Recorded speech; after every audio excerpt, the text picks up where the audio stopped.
Saudara Ketua Majelis Tinggi Partai Demokrat Susilo Bambang Yudhoyono mengungkap kekecewaannya dengan keputusan Anies Baswedan dan Partai Nasdem untuk meninggalkan Demokrat dan memilih Muhaimin Iskandar sebagai pasangan Anies. SBY menyebut Anies tak bisa dipercaya, padahal sudah berulang kali bertemu dan berbincang soal kesepakatan menjadikan Agus Harimurti Yudhoyono sebagai bakal calon wakil presiden.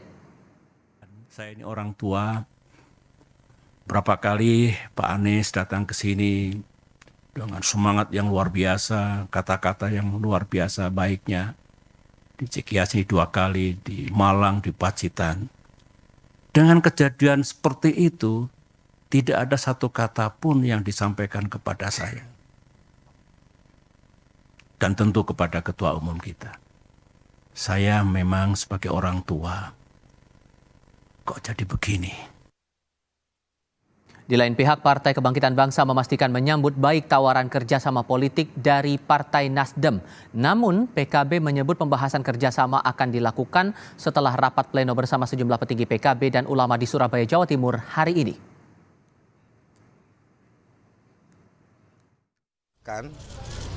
Dan menyambut baik tawaran kerjasama dari Nasdem. Dan tentu tawaran kerjasama nanti akan didetailkan, difinalisasi. Partai Demokrat bereaksi keras atas manuver Nasdem yang bakal membentuk koalisi bersama PKB dan berniat mengusung pasangan Anies Muhaimin. Setelah mengecam Nasdem dan Anies, lalu kemana langkah Demokrat di Pilpres nanti? Benarkah ada pengaruh Jokowi di balik manuver koalisi Nasdem PKB? Kita akan diskusikan hal ini bersama juru bicara muda Demokrat Diska Putri dan bergabung pula Andi Sinulinga, founder Kolaborasi Jakarta, serta Direktur Eksekutif Lembaga Survei Indonesia Jayadi Hanan. Selamat sore semuanya, apa kabar? Selamat sore Mas Tifal. Terima kasih semuanya sudah bergabung bersama kami. Mbak Diska, saya mulai ke Anda dulu. Berkali-kali Demokrat bilang ingkar janji, bahkan ditegaskan oleh SBY, Anies ini pengkhianat begitu, berkhianat. Apakah sebatas karena janjinya tidak ditepati memasangkan Anies dengan Agus Harimurti Yudhoyono, atau jangan-jangan ada tawaran lain yang sebetulnya sudah disepakati tapi akhirnya diingkari?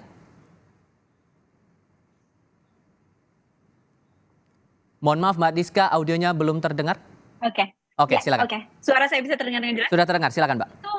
Ya, terima kasih. Jadi tentu apabila kita melihat ini tentu bukan hanya sekedar apakah karena kemudian ada cawapres baru begitu, tapi ini ada satu hal yang lebih fundamental dan saya rasa ini yang sudah kita lihat bersama-sama bahwa sejak awal koalisi perubahan dibentuk adalah antara dibuat dengan prinsip kesetaraan dan keadilan antara Partai Demokrat, PKS dan Nasdem begitu.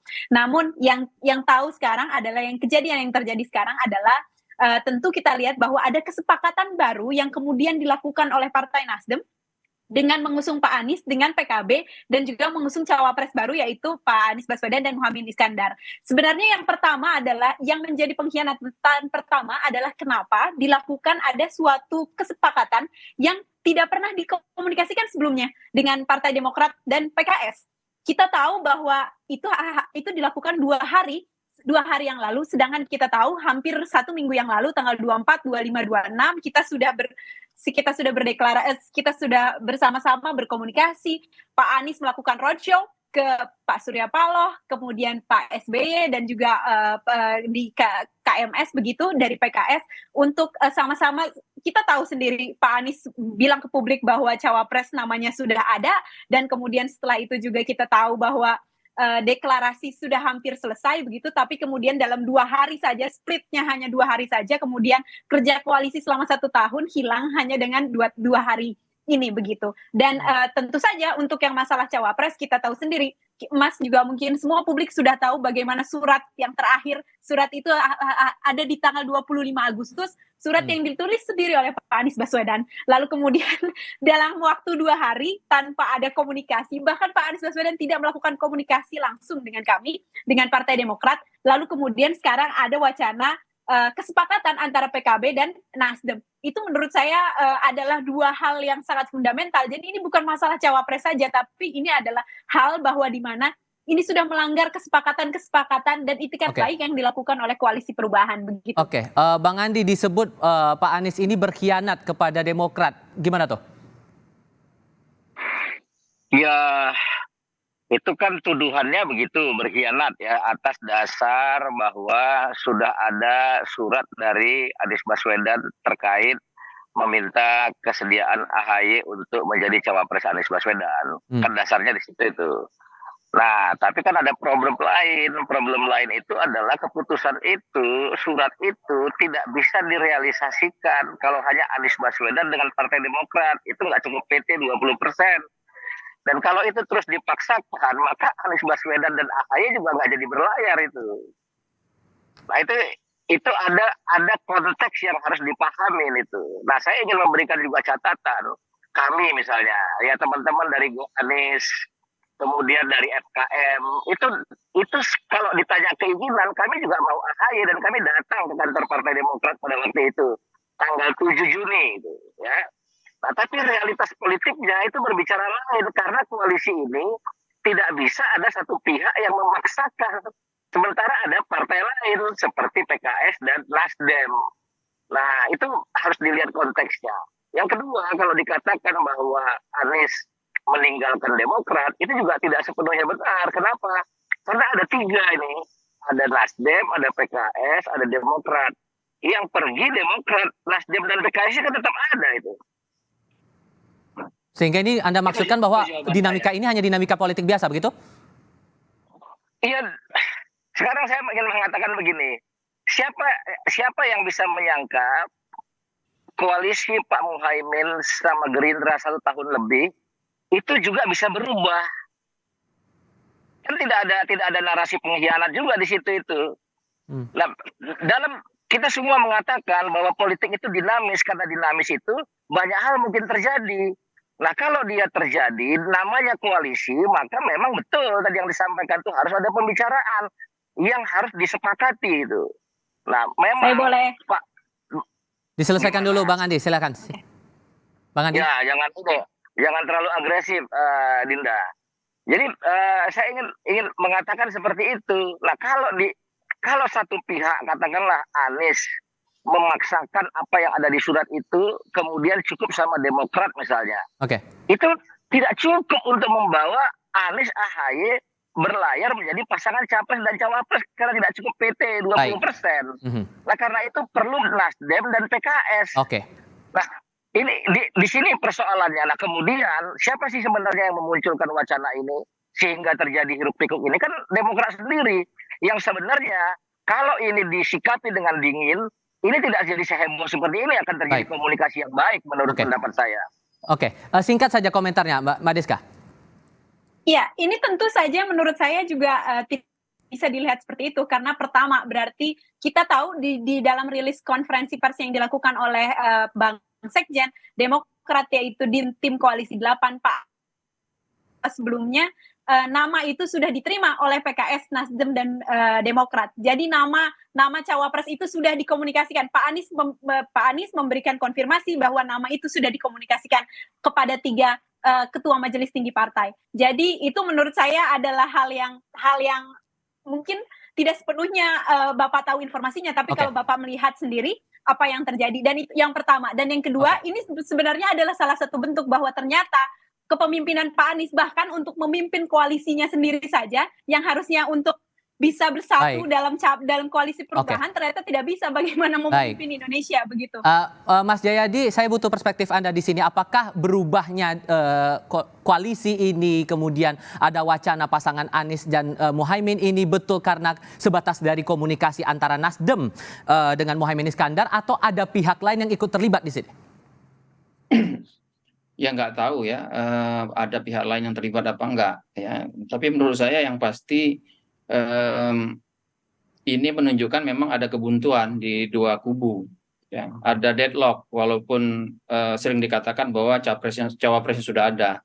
Jadi ada kebuntuan, terutama saya kira ada perbedaan perspektif. Misalnya mungkin bagi Demokrat, Anies AHY itu segera maju saja, tapi mungkin bagi Nasdem harus ada faktor lain yang dihitung, yaitu apakah Anies Demokrat itu bisa memenangkan pertarungan, mungkin gitu. Ya, kalau melihat data-data memang terjadi stagnasi untuk suara dari Anies Baswedan gitu. Nah, pertanyaannya bagi Demokrat tampaknya dengan memasangkan Anies ke AHY, stagnasi Anies itu bisa berubah.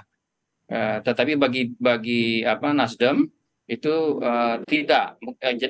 Jadi terjadi kebuntuan di situ. Akibatnya pihak Nasdem mencoba mencari terobosan. Nah, terobosan itulah yang dilakukan saat ini, yaitu mencoba memasangkan Anies dengan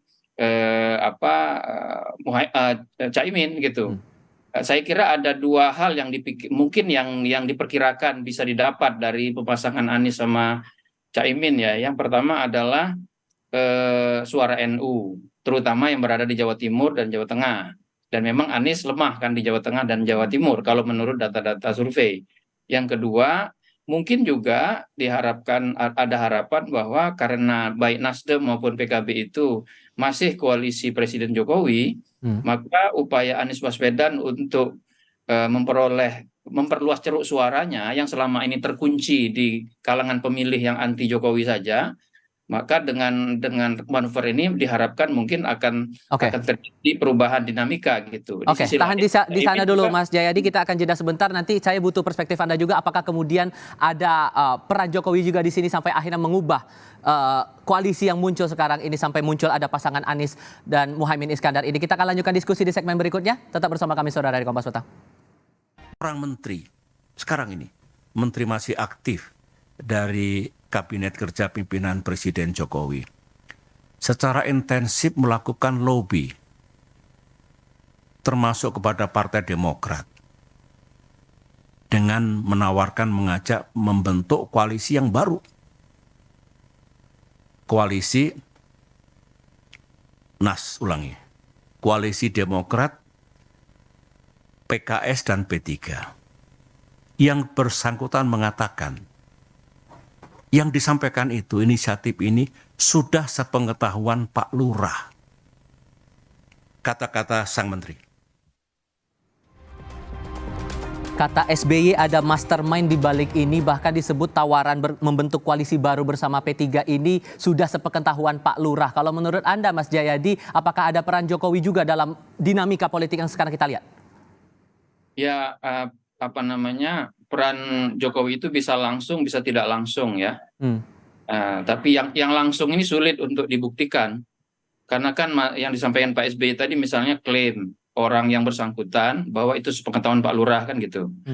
Jadi kita sulit untuk membuktikannya secara secara faktual dengan fakta-fakta keras. Mungkin saja itu terasa. Tapi mungkin kalau yang dimaksud peran Pak Jokowi itu secara tidak langsung mungkin aja. Misalnya begini, seperti yang saya bilang tadi, kenapa misalnya Caimin lalu mencoba membentuk koalisi baru? Mungkin Caimin merasa bahwa dia bersama PKB makin kecil peluangnya untuk menjadi cawapres Prabowo, sekaligus juga makin kecil peluangnya untuk berperan besar di dalam koalisi itu. Kenapa? Karena ada dua partai baru yang masuk yang cukup besar, yaitu Partai Golkar dan Partai PAN. Dan ada sinyalemen bahwa Pak Jokowi lebih mengendorse cawapres seperti Erick Thohir begitu. Jadi kalau betul akibat itu Caimin, kemudian maka itu berarti kan ada peran tidak langsung dari Presiden Jokowi di situ, tapi sifatnya tidak langsung, tentu saja sifatnya sangat interpretatif. Jadi memang belakangan ini kita mendengar banyak rumor atau klaim adanya campur tangan seperti itu atau cawe-cawe ya. Cuman secara formal paling tidak Presiden mengatakan dia Presiden bukan Pak Lurah gitu. Meskipun sekali lagi saya kira sulit dikonfirmasi meskipun mungkin saja ada gitu. Tapi cakupannya pada hal apa? Cakupan peran itu ya tentu saja untuk cawe-cawe itu adalah untuk mengegolkan calon yang dianggap di-endorse oleh Presiden.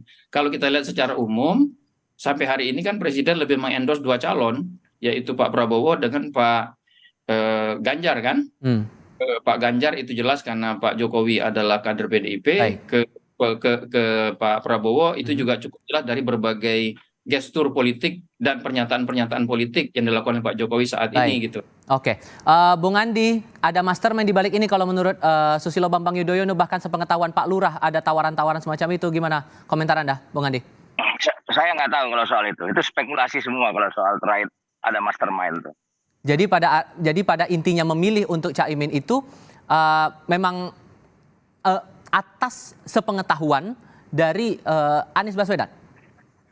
Begini, prinsip ya dalam politik yang saya pahami, kalau kita tidak bisa dapat semua, jangan hilang semua. Nah, memaksakan dalam koalisi 3 partai ini, memaksakan Anies AHY, itu sama aja hilang semua, nggak dapat itu.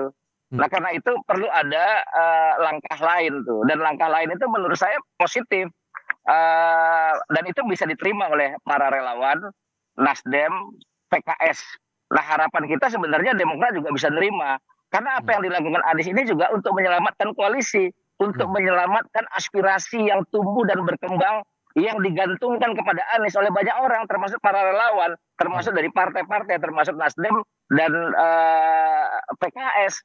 Dan banyak simpatisan lain yang berharap Anies Baswedan ini bisa berlayar. Nah, karena itu kepastian berlayar itu jauh lebih penting daripada kepentingan pihak. Itu yang paling penting itu. Baik, oke. Terakhir ke Anda, Mbak Diska, kalau begitu posisinya sekarang Demokrat resmi hengkang dari Koalisi Perubahan, kalaupun betul hengkang, kemana berlabuhnya berikutnya?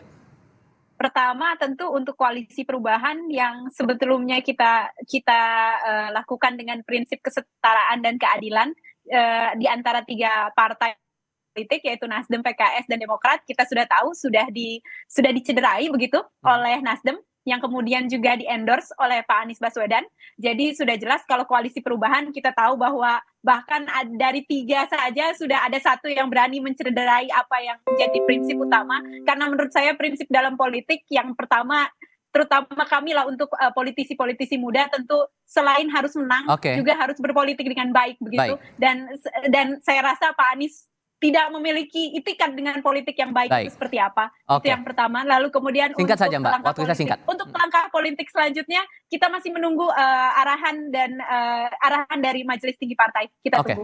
Oke, Mbak Diska, terima kasih. Mas Jayadi, terima kasih. Bang Andi Sinulinga juga terima kasih sudah berdiskusi bersama kami. Selamat sore semuanya. Sama-sama.